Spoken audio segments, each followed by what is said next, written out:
He has been on the ropes since early this morning, but tonight, after a whole 67 days in the job, Sam Allardyce has quit as England manager.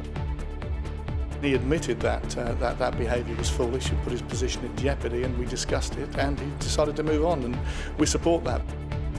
You have to wonder if someone in the FA ran over a black cat or something in the late 60s, because ever since England won the World Cup, it has been one thing after another. So what or who next? Also on News at 10 tonight. The pundits hand Hillary victory, but Trump marches on regardless. Do you concede that wasn't your finest hour? I thought it was great. No, I think we did great. Every poll has me winning. An exit from Brexit. France's presidential frontrunner says he will offer a new treaty for us to stay. And it's all sweetness and light at the Labour Party conference in Liverpool. Well, almost. Jeremy, I don't think she got the unity memo.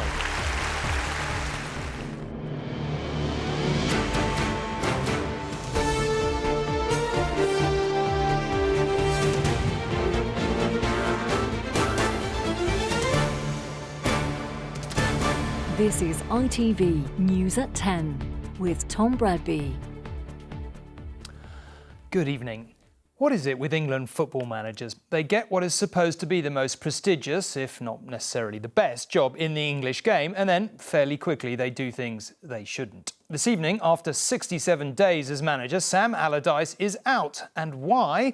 Because 4 weeks to the day after he accepted the job he said he always wanted on $3 million a year plus bonuses, he was caught on camera trying to get himself another $400,000. Oh, and apparently encouraging some guys he'd never met before to break FA rules, and all before he'd taken a single training session. He does, though, claim two records: the shortest career in the England job and a 100% win slate from that one game against Slovakia. Leaving Wembley and the job he'd coveted all his professional life after just 2 months, there was simply no way out for Sam Allardyce after undercover reporters filmed him using his new position to set up a £400,000 consultancy deal.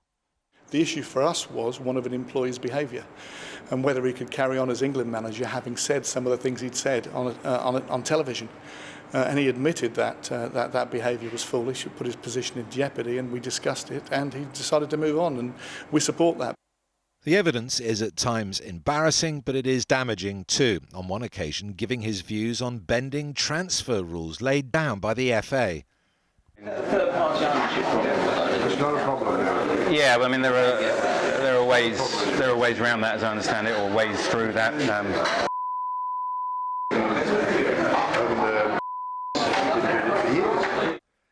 In a statement tonight, Allardyce said he was deeply disappointed at this outcome, adding, although it was made clear during the recorded conversations that any proposed arrangements would need the FA's full approval, I recognise I made some comments which have caused embarrassment. One high-profile MP believes Allardyce's observations on third-party ownership alone made his position untenable. That practice was called effectively a form of modern-day slavery by the World Footballers Union, and for the allegation that the England manager is advising people on how to get around those rules is incredibly serious. The only question that remains unanswered tonight is why a man on reportedly £3 million, who'd landed a role he'd always craved, would risk it all, entertaining contracts with people he barely knew. Whatever the answer, the reality is his judgment has caught him out. Steve Scott, News at 10. This isn't, of course, the first time we've been sat here talking about England managerial failure. Sam Allardyce's departure after just 67 days is just the latest in a sorry list. Roy Hodgson went in June after 4 years and 3 tournaments and some pretty dismal results. Fabio Capello resigned 4 months before a major tournament over the FA's decision to remove John Terry as captain. Failure to qualify for Euro 2008 did for Steve McLaren after just a year in charge. Sven-Göran Eriksson led England to 3 quarter-finals but left in 2006 after newspaper allegations about his private life, whilst Glenn Hoddle had an England win ratio of more than 60%. But some controversial comments on disability and faith left the FA no choice but to sack him. Steve is here to chat about this. Steve, it all looks very embarrassing, but was there one precise reason, in your view, that he had to go? Well, in a sense, I think you're right, because there is no real smoking gun. The FA said tonight that Allardyce didn't really live up to the high expectations that an England manager should. What does that really mean? I think they could have stuck it out with Allardyce if they wanted to, but they clearly chose not to. Yes, he was disrespectful a little bit about the previous regime. Yes, it appeared like he was trying to cut these deals outside his contract with the FA. But I think if they were going to point to one thing, they'd say what he also appeared to be saying was, or suggesting, was ways of circumventing a very important transfer policy that the FA does on third-party ownership, which is outlawed, very complicated, but it's outlawed. And he seemed to be suggesting ways of circumventing that. And I think if there's one thing that did it for Sam Allardyce, that was it. It was probably that. The Telegraph, of course, broke this story last night. Now, I'm told that they've got some arguably even more startling revelations for tomorrow. Yes, they've just published them now, and I've just managed to read through the bit. What they're claiming, essentially, the headline is, they say they have evidence of 8 current or former Premier League managers who've accepted bungs. Now, bungs are kind of under-the-counter payments that aren't revealed to anybody. Yeah. Exactly, when you're making transfers. They also say that later in the week they're going to disclose, as an example of this, one assistant manager from a leading club who's accepted £5,000 in cash. Clearly the FA is facing what is its biggest crisis for years now. The Telegraph has said tonight that it's agreed to pass over all the details that it's got to the FA. It's also handed some stuff over to the police as well. But if the FA thought today and Allardyce and the decision they had to make was bad, it's going to get worse, Tom. Somewhat startling, to say the least, especially given the money swirling around the game. Steve, thank you very much for now. Even Donald Trump's most fervent supporters might accept that whatever his strengths, he can be at his worst an intemperate loudmouth. So a TV debate watched by around 100 million people sounds like a pretty risky environment. In the end, though, both he and Hillary Clinton avoided any dramatic campaign-altering gaffes. And this evening, both were back on the campaign trail claiming victory. The instant polls say Mrs. Clinton did have the better of the two, but bearing in mind how badly it could have gone for Mr. Trump, that might not worry him too much. They both take pride in being tough and resilient, but this was a uniquely unforgiving environment. 90 minutes on stage, with 100 million Americans tuning in. It started with a gesture of rare respect. Now, in all fairness to Secretary Clinton, yes, is that okay? Good. I want you to be very happy. It's very important to me. But then began the attacks. Well, Donald, I know you live in your own reality. I also have a much better temperament than she has. Woo, okay. Mrs. Clinton accusing Donald Trump of everything, from cheating his workers to lying about his wealth. Do the thousands of people that you have stiffed over the course of your business not deserve some kind of apology? And she raised some of his more outrageous comments. But this is a man who has called women pigs, slobs, and dogs. The argument raged also over whether he had backed the war in Iraq. Donald supported the invasion of Iraq. Wrong. That is absolutely wrong. Proved over and over again. Trump fired back, saying Mrs. Clinton had committed a crime when her email server was wiped. I think it's disgraceful. And believe me, this country thinks it's disgraceful. It really thinks it's disgraceful also. I have a feeling that by the end of this evening, I'm going to be blamed for everything that's ever happened. Why not? Why not? Yeah, why not? Just join the debate by saying more crazy things. Towards the end, Hillary Clinton was on something of a roll, with Donald Trump's discredited conspiracy theory about Obama's birth certificate in the line of fire. He has really started his political activity based on this racist lie that our first black president was not an American citizen. The moderator brought up a previous Trump description of his opponent. Earlier this month, you said she doesn't have, quote, a presidential look. She doesn't have the look. She doesn't have the stamina. I said she doesn't have the stamina.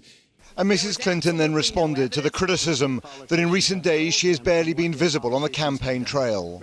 I think Donald just criticized me for preparing for this debate.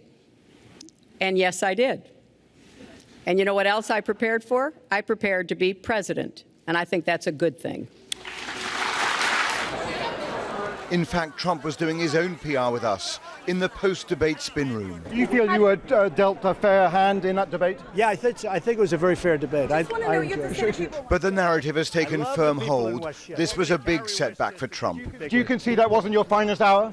I thought it was great. No, I think we did great. Every poll has me winning. Hey, everybody. But the smile on Mrs. Clinton's face today told the story of the night. Amid some rumours Trump might walk away from the final two debates. Well, I'm going to show up. He gets to decide what he's going to do, but I will be there. And complaints in Trump's camp that his microphone was faulty brought this withering response. Anybody who complains about the microphone is not having a good night.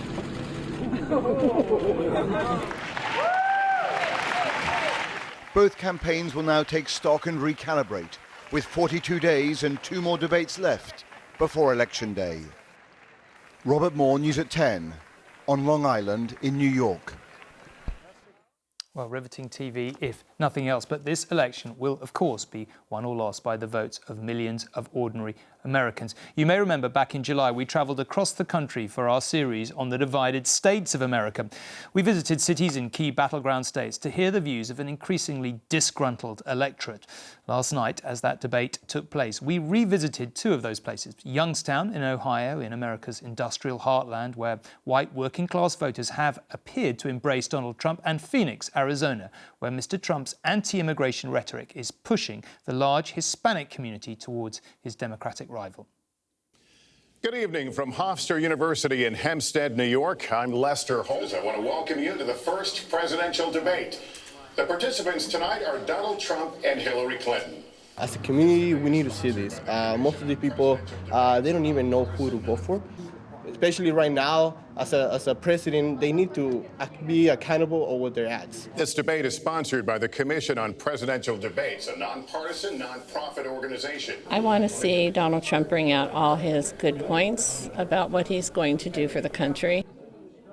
He's very supportive of the military, which I'm very strong on, the military, and border security, and the economy. We need new jobs, good jobs, with rising incomes. I want us to invest in you. I want to hear more of what they're going to do right now, because I've heard over and over empty promises, right, of immigration reform, of education, of all of this. And I want to know what they're going to do for the real things that are happening right now, like deportations. 2 minutes on the same question to defend tax increases on the wealthiest Americans, Secretary Clinton. I have a feeling that by the end of this evening, I'm going to be blamed for everything that's ever happened. She should be. It's typical. She talked like a politician. It's all rhetoric, political rhetoric. What Trump had it right. These people come around every 4 years. When he talks, it's like one of us talking. I was against it once it was finally negotiated and the terms were laid out. I wrote about that in... You called it the gold standard. Well, I hope... You called it the gold standard of trade. I think every time he interrupted her, it reminded me of all the times people have interrupted me thinking they know more about something I'm an expert at. It reminded me of all the men who have interrupted me, most of them white men, who think that that my voice is not valid. And all you have to do is look at Michigan and look at Ohio and look at all of these places where so many of their jobs and their companies are just leaving. Coming in, everyone was worried about Trump's composure and how he was going to handle himself. I think overall, he handled himself well. He didn't call her Crooked Hillary, which everyone was waiting for that, and he called her Secretary Clinton. He showed some respect. That concludes our debate for this evening. We saw right there Hillary, she was prepared for this. I don't think he's ready to be as a president for us. My thanks to Hillary Clinton and to Donald Trump. Good night, everyone. So if we heard the voices of many ordinary Americans there, how is it all playing out in the numbers? Both candidates went into last night's debate barely separated in the polls. One respected site's poll average puts Clinton on 46.7% and Trump on 44.3%. But the battle for the White House will, of course, be won in a handful of key swing states where the polls are just as tight. In Florida, a must-win for both candidates, Clinton leads by just 0.5%. In Pennsylvania, it's 1.8%, and in Ohio, Trump is ahead by 2%. Well, let's go back to Robert Moore at the university where the debate was held. Robert, the polls give it to Hillary. I mean, do you agree, essentially? And given Trump breaks all the rules, will it matter? Well, look, this is America in 2016. Of course, there's no unanimity on anything. There are those who believe that Trump wins just by surviving an encounter like happened here. There are those who say that these debates don't even matter. But look, it is also true to say, Tom, that the very broad consensus of opinion amongst sort of analysts and journalists, amongst focus groups, and even privately amongst the campaigns themselves, is that Hillary won, and won significantly yesterday. And I think that view is right for one particular reason. She didn't just win in the narrow sense of winning that sort of cut and thrust on the arena stage itself. She won in the much broader sense of being able to bait Donald Trump, of finding his Achilles heel, of finding ammunition that she can continue to use over the next and final 6 weeks of this election campaign. There is just, though, one caveat we always need to make, is we've consistently misjudged, or at least underestimated, Donald Trump in this campaign. It is possible that out in those key battleground states that you were referring to there, that the anger and frustration with Washington actually exceeds the kind of dismay of Republican-leaning voters with Donald Trump's performance. So that is just an unknown, and we will only know that, I think, in the immediate aftermath of Election Day. But I think it is also true to say that Hillary Clinton has re-established her sort of status as the favourite here. It's difficult to look at what happened here last night and think to yourself, look, undecided voters, particularly undecided women voters, are going to now fall into the Trump camp. So there's certainly relief, as you saw on the face of Hillary Clinton when she talked to the press on that campaign plane. She feels that was a very good night indeed for her campaign. Gives her added and crucially more momentum in these final 6 weeks. OK, Robert, thank you very much indeed. Now, back here, there was an unexpected intervention in the great Brexit debate this evening. It came from France's past and, of course, he hopes, future President Nicolas Sarkozy. He says if he gets his old job back next year, he will offer Britain the chance to reverse its decision to leave the EU. Just what our Eurosceptics here wanted to hear. Our Europe editor, James Mates, joins us. James, it feels like Brexit is never ending already. Do you consider this an important intervention? It's very, very interesting because this is the first major European figure to even raise this prospect of trying to find a way to keep the British in. And what he said was, look, if I get re-elected in the spring, the day after, I will go to Berlin, I'll start working a new treaty with Angela Merkel. And then, this is his quote, I would tell the British, you've gone out, but you have a new treaty on the table, so you have an opportunity to vote again, but this time, not on the old Europe, on the new Europe. Do you want to stay? Adding the rider, if we were to vote no again, that really would be it. Yeah, OK. Is it going to happen, though? I mean, there's lots of hurdles. Lots of hurdles. Yeah. Number one, he's not even the candidate yet, let alone the president. He may well be the candidate, and if he is, he'll probably win. Number two, is Angela Merkel on board with any of this? She's given no indication so far at all that she's looking for a way to reverse the Brexit vote. Number three, France and Germany don't run the EU like they did when he was in charge. Remember, Merkel and Sarkozy were so close, they were known as Merkozy, and they more or less ran things. Well, now, the Eastern Europe, the Poles, the Hungarians are much more assertive. And the key thing there is that really the only way to make any substantively different offer to Britain is on freedom of movement. And that's the thing that Eastern Europe say they won't give any ground on. And number four, of course, would we even accept it? Would we vote differently next time? But one little last thought.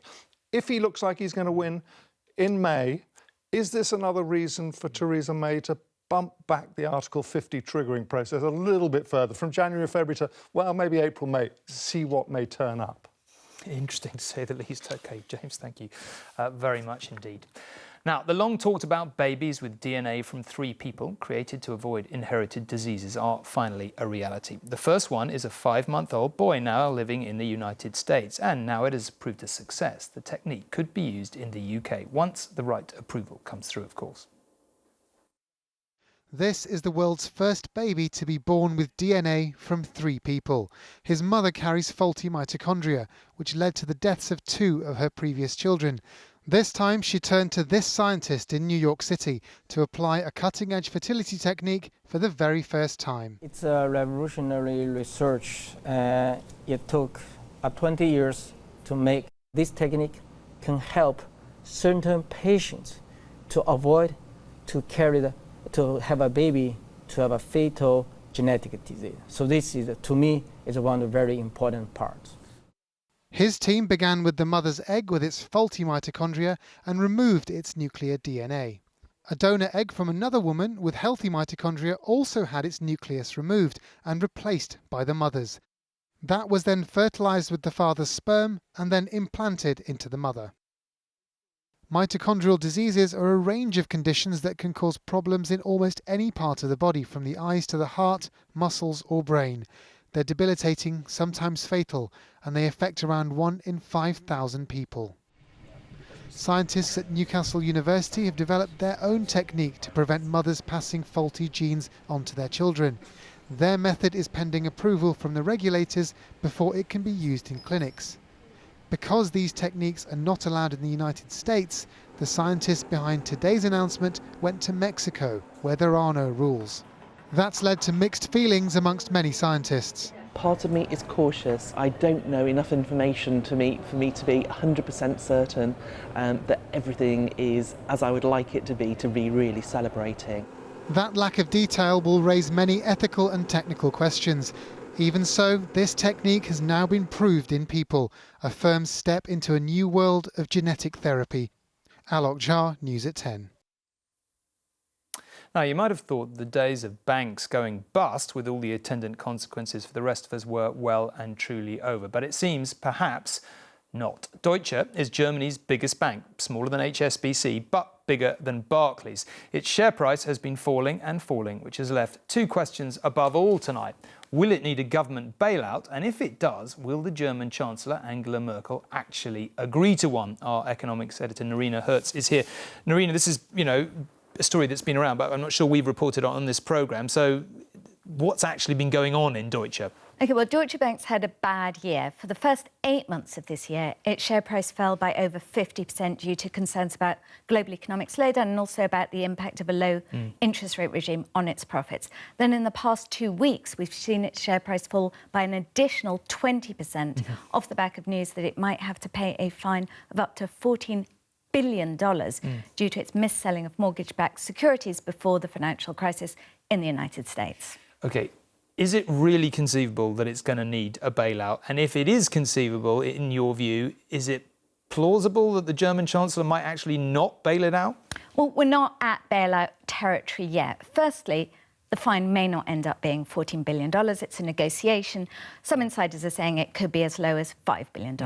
Secondly, the bank itself could get out of its troubles by selling off assets, or investors could come in given the share price is so low.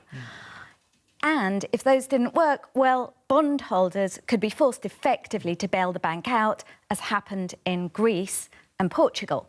I think the last resort is the German government stepping in. And Angela Merkel today, when asked about Deutsche Bank, was really non-committal, let's say, in her response, and has taken a very hard line against bank bailouts in the past. But if push came to shove, the reality is, how could Angela Merkel allow Germany's biggest bank, a bank with over 50,000 employees in Germany, a bank whose shareholders, the majority of shareholders are German, a bank enmeshed in the German economy, whose collapse could trigger an economic crisis throughout Europe, could she allow it to fail? Of course not, especially given that elections are looming in Germany. Put like that, doesn't sound very likely to happen, but we'll see. Norina, thank you very much for talking to us. Now, as anyone who has been there knows, the rides at Alton Towers are supposed to frighten you, but the danger is also supposed to be illusory. It's hard to know, therefore, what natural fairness would suggest is a sensible fine for the terrible accident that left 2 young women without limbs. The sum handed down today was $5 million, and it was a record. Like many thousands of young people, the judge said, they went to a theme park to enjoy the illusion of danger. But never should they have been exposed to the real risk of a needless accident they were fortunate to have survived. The court have imposed what we believe is a record fine for the industry. But of course, money alone will never replace limbs nor heal these psychological scars. He said those who were injured that day were shocked and disappointed at the catalogue of errors that led up to the crash on a ride that had been unsafe since it opened. The judge described the safety procedures in place at Alton Towers that day as a shambles. The crash, he said, was an entirely foreseeable, catastrophic failure. It was made worse by the pain and distress caused by delays in arranging access for emergency services. Changes have been made, but he said the fine should have a real financial impact.